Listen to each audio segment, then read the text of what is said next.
just like repeat behind actually like out.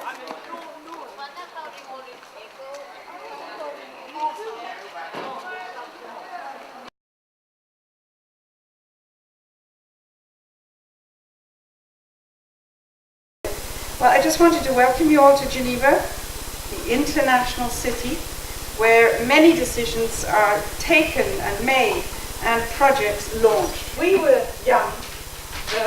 The planet had been destroyed, basically, or that much of it. We were not given the tools, even the knowledge to consider about putting it back, unless you were brought up in the countryside, close to nature, understanding what the world meant and other human beings. You have this tool to learn so much, but also to be active. If you say something and you really believe in it, look at some of the things you listen to and see, you throw that stone in the water and the circle can go worldwide. With lighting, we turn off lights when we're not in the same room, and we were not doing this before. As kids, we were not doing this because it was normal to use it. It was normal for the whole house to be lit up. It felt safer. And today we feel just as safe with just the room we're in that is lit. On extrait beaucoup de la terre des matières premières. Et le problème qui va se passer au XXIe siècle, c'est qu'il y aura peut-être plus beaucoup de matières premières et qu'on va devoir transformer nos déchets en matières premières. The need to have the whole energy mix growing, to double the energy till 2050 because of this population growth. It's a huge task, but it has to be clean and sustainable. Après on a la peinture, après on a la gomme qui est du pétrole, et puis après on a du métal en plus. Voilà. Et le métal, oui, effectivement, donc tous ces éléments-là. Donc on voit que chaque élément, tout ça comme un crayon. Imaginez-vous pour nos iPods, nos iPhones, nos télévisions à écran plat, nos voitures, nos ordinateurs. Imaginez-vous toute la quantité d'électricité et la quantité de pétrole qu'il y a dans tous ces éléments-là.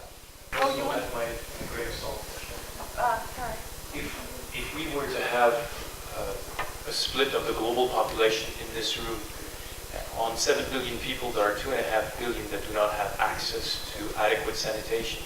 So if we were to split this room, that would be, all of this section would be a group that doesn't have access to sanitation.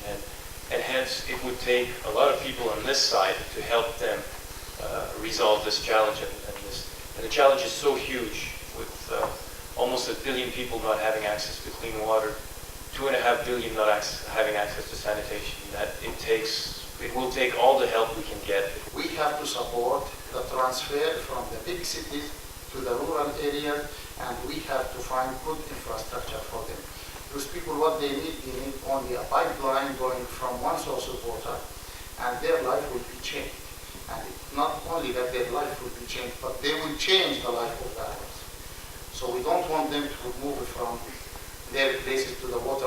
We have water. We want the water to go to them from the sources of the water to their area. We cannot resolve the global crisis without addressing the other aspects of sustainable development, and that includes pollution, the energy crisis, and all of these other areas. So the water crisis in isolation will not be solved. Okay, so one guy mentioned earlier that why don't governments give some money into pipes and stuff? So I was thinking maybe 3% or something of like companies or countries which are rich, like Switzerland, Italy, or Germany, which would invest their taxes into building new skyscrapers, which they have many of. They could maybe donate 3% into building pipes for like countries which need them. Okay, so in Luxembourg we have 819 square kilometers of forest, which is approximately 35% of our total territory. And Luxembourg has one of the greenest capitals in Europe, with lots of trees and parks. Do you think this is good? How many daily products are made by trees? At least 63% of the products on the list could be made by using other materials.